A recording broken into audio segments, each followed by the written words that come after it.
Qu'est-ce qu'on était content de retrouver l'équipe de France. Après nous avoir fait vibrer cet automne, les 3 mois ils ont paru longs quand même. Ce week-end ne pouvait que bien se passer. Et ouais, on attendait tous le tournoi et ça a commencé pour moi samedi. Samedi soir j'étais heureux. Et ouais, c'est mesquin mais ça fait tellement plaisir de voir l'Écosse poutrer l'Angleterre. J'aurais été juste content de voir le tournoi, mais là j'étais heureux à la fin du match. L'Écosse, c'était un peu comme l'Italie, où ils étaient capables de tenir 60 minutes et puis ça a explosé. Maintenant, ils sont capables de tenir un match. Donc, quand c'est contre l'Angleterre, c'est cool. C'est la question qu'on se pose tous quand on joue l'Italie.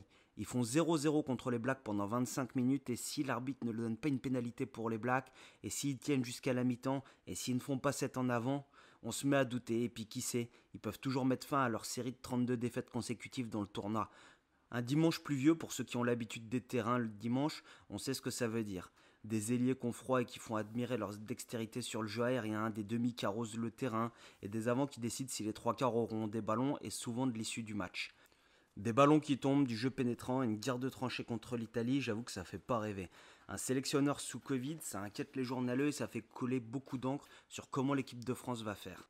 Pour ma part, j'étais pas super inquiet. Quand on entraîne, on prépare les joueurs pendant la semaine pour le match, mais le dimanche, le jeu leur appartient, quelles que soient les conditions. Là où avant, quand on jouait un match sous la flotte, moi ça me faisait un peu trembler de voir l'équipe de France jouer, là je suis vraiment pas du tout inquiet. Fabien Galtier et son staff, ils ont pour moi œuvré dans ce sens-là depuis 2 ans. Alors ils nous ont expliqué que le jeu de dépossession était moins coûteux énergétiquement que de posséder le ballon, mais donc en gros ça veut dire quoi? Ça veut dire qu'on est capable d'aller défendre chez l'adversaire et on est capable d'occuper le terrain proprement. Et donc ça, c'est quelque chose que maintenant l'équipe de France, elle maîtrise parfaitement, et pour moi je trouve ça chouette parce que ça veut dire qu'on est capable de s'adapter à la physionomie du match, aux résultats d'un match et aux conditions climatiques pour pouvoir aller défendre chez l'adversaire. Cette guerre de l'occupation, pour moi, on l'a totalement gagnée contre les Italiens. On est plus précis sur les jeux au pied, on occupe beaucoup mieux le terrain et on arrive à enfermer l'adversaire dans son camp. C'est ce qu'on cherche à faire en permanence au rugby, même quand il flotte pas, c'est de réussir à enfermer l'adversaire chez lui et leur forcer à nous rendre des ballons au pied et on sélectionne les ballons qu'on va attaquer. Mais dans un match où les conditions climatiques sont difficiles, avec de la pluie, un ballon glissant, évidemment, on cherche plus que d'habitude à aller occuper le terrain. On va s'intéresser à cette action qui, pour moi, est intéressante, où il y a un ruck sur un ballon de récupération des Italiens, où il y a le 11 qui se relève et qui recharge dans son R3. L'Italie décide de déplacer le ballon, il y a un jeu au pied et le 10 pour la couverture du R3. On décide de renvoyer le ballon dans le camp italien pour les maintenir chez eux. Le 10 récupère, jeu au pied. On s'aperçoit qu'il y a l'ailier qui s'était rapproché du 10 au cas où le 10 décide de contre-attaquer et surtout s'il est trop sous pression pour pouvoir venir épauler. Donc ça veut dire que là, sur ce côté où on a les joueurs qui se relevaient du ruck, on n'avait que des avants et le 11. Le 11 a rechargé au centre du terrain pour pouvoir essayer d'aller aider le 10 s'il y a besoin et donc il a un temps de retard. On se retrouve avec deux joueurs en couverture. Le 11 qui a priori n'a pas eu le temps ou n'a pas fait l'effort de réoccuper rapidement. On a des ballons qui fusent à partir du moment où il pleut. Ça accélère le ballon quand le ballon rebondit au sol. Et donc du coup on a un jeu au pied d'occupation qui nous amène à 50-22. Et pour moi c'est très très bien joué. C'est-à-dire qu'on a un ailier qui est pris dans un ruck, qui se relève pour aller recharger dans le troisième rideau, qui va aider le 10. Et donc du coup il doit faire l'effort après avoir fait une action, une course pour aller aider un jeu au pied, de reprendre le côté opposé. Il n'a pas le temps de le faire et donc on sanctionne immédiatement. Quand on est mené 7-3, j'ai eu l'impression sur le match qu'il y avait eu un moment de flottement où on ne savait pas exactement ce qu'on faisait, on ne savait pas si on devait prendre les points, prendre la pénale touche, le staff qui demandait les points, les joueurs qui veulent prendre la pénale touche. Et j'ai pensé que c'était un moment de flottement. Et là, en revoyant le match, je me suis dit qu'en fait, non, ce n'est pas un moment de flottement, c'est un moment où l'équipe de France a la volonté de réagir.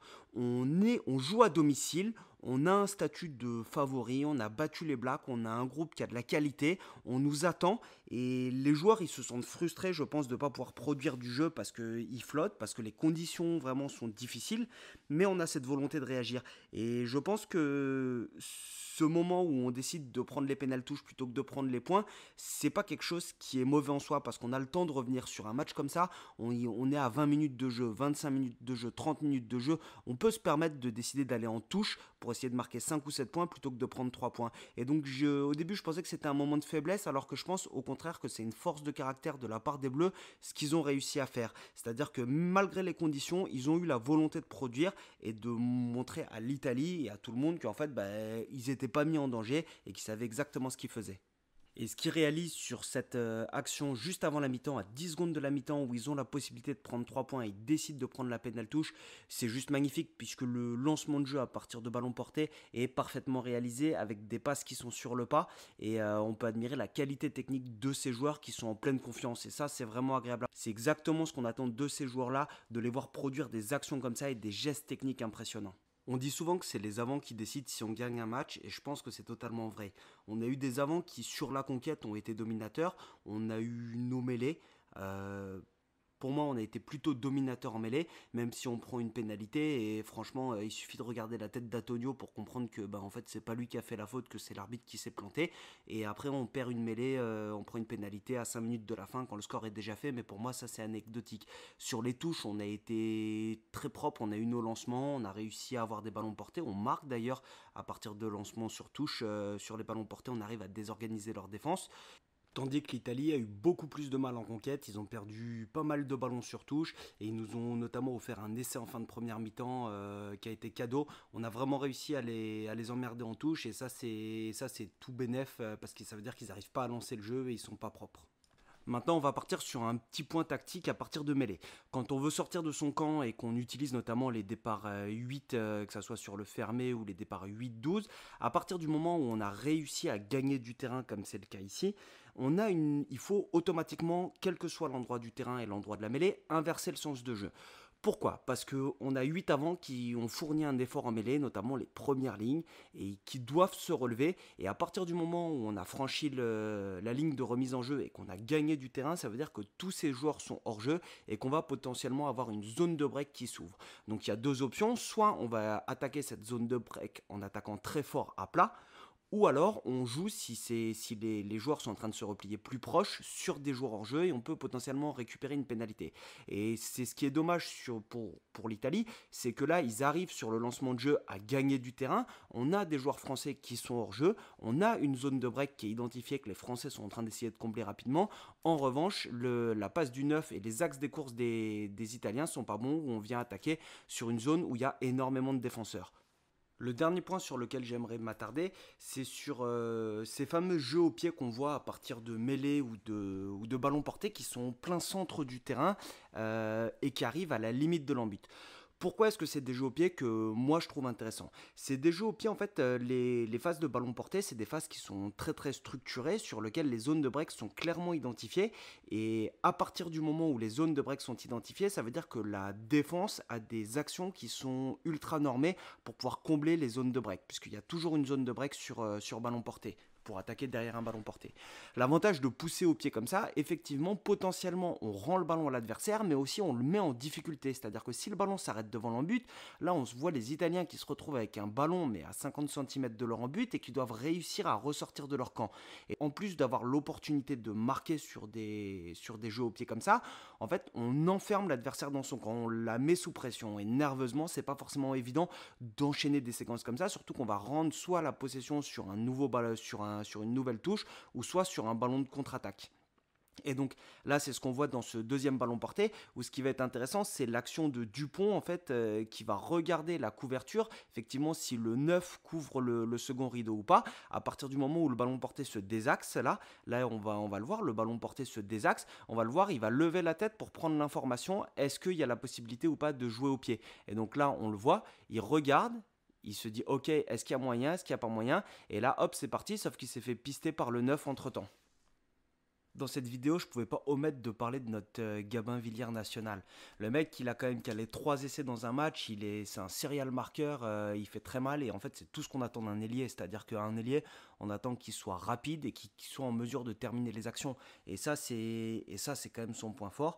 Là, pour la petite info, quand on est en bout de ligne comme ça et qu'on sent qu'on va se faire enfermer, autant prolonger au pied, notamment avec cette nouvelle règle de renvoi d'embut, ou si même si le ballon rentre dans l'embut et qu'il se fait aplatir, et ben on récupérera un ballon derrière sur les 40 mètres pour pouvoir attaquer. Et donc ça, c'est quelque chose que les ailiers faisaient naturellement avant, en essayant de garder le ballon dans le terrain. Maintenant, tu peux te permettre de le mettre dans l'embut. Et ce qui est assez marrant, c'est que sur cette action, il s'est retrouvé face au 15 sur lequel il a mis son jeu au pied par-dessus. Et un tout petit peu plus tard dans le match, là, il arrive sur le franchissement et face au 15 aussi, il fait sa feinte de coup de pied et derrière, il va marquer. Et franchement, c'est la classe quand on a un joueur comme ça qui est capable de planter des essais, de mettre des 4 deb et de se créer des essais à partir de rien du tout. Ça fait tellement plaisir et ça c'est quand même la grosse force de ce 15 de France, c'est d'avoir des ailiers qui marquent régulièrement et qui marquent souvent. Toutes les grosses équipes ont des ailiers qui marquent. Pourquoi? Parce que c'est dans les 15 mètres, dans les deux couloirs des 15 mètres que généralement on génère de l'avancée et qu'on crée des décalages, qu'on essaye d'aller les exploiter. Et les ailiers sont là pour terminer les actions et optimiser au mieux les couloirs. On va voir un petit truc intéressant sur cette dernière action en fait, c'est la capacité de Gabin Villière à lire le jeu et à attendre jusqu'au dernier moment pour savoir s'il va devoir converger pour pouvoir s'engager dans l'intervalle ou s'il va se décaler sur les extérieurs pour pouvoir marquer. On le voit là, il y a un intervalle qui commence à s'ouvrir. Le Gabin Villière ne sait pas si le porteur de balle va déclencher un duel et dans ce cas il est obligé de venir s'engouffrer dans cet intervalle pour pouvoir assurer de la continuité du jeu, essayer d'aller marquer ou pour pouvoir conserver le ballon. Le porteur de balle vient attaquer le second défenseur et donc à partir du moment où il ne déclenche pas le duel, là on voit l'action de Gabin Villière en fait qui va s'écarter de 2 pas et le fait de s'écarter de 2 pas ça va lui permettre de se démarquer pour pouvoir aller marquer. Et c'est juste une action, quand on décortique comme ça a l'air de rien du tout cette prise d'information et ce changement de direction, alors qu'en vérité, quand on va à vitesse réelle, c'est de la prise de réaction et c'est des choses qui sont travaillées sur la perception des informations et sur la réaction.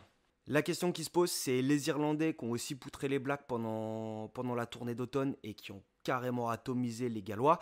À votre avis, est-ce que nous, on va être en mesure de les déstabiliser, sachant que eux, ils utilisent un système en 1-3-3-1, exactement comme l'Afrique du Sud, un système en 1-3-3-1 où il n'y a pas énormément de surprises si c'est bien joué, encore faut-il bien le jouer. Mais en revanche, c'est des systèmes, quand ils sont bien utilisés et que ça cogne très fort et qu'on a des libérations rapides, c'est extrêmement difficile à défendre parce que tous les patterns, et là je sais que je vais en vexer quelques-uns, sont automatisés et donc la lecture des joueurs ça va très très vite et ça permet d'enchaîner très très rapidement les temps de jeu. Est-ce que à votre avis, nous avec la prestation qu'on a fait aujourd'hui et la prestation des Irlandais qui ont mis plus de 40 points aux Gallois, on sera capable de les poutrer la semaine prochaine? Dites-moi dans les commentaires si on est capable de poutrer l'Irlande et on se revoit la semaine prochaine pour la suite de la vidéo. N'oubliez pas de mettre un petit like et un petit partage. Allez, tchuss!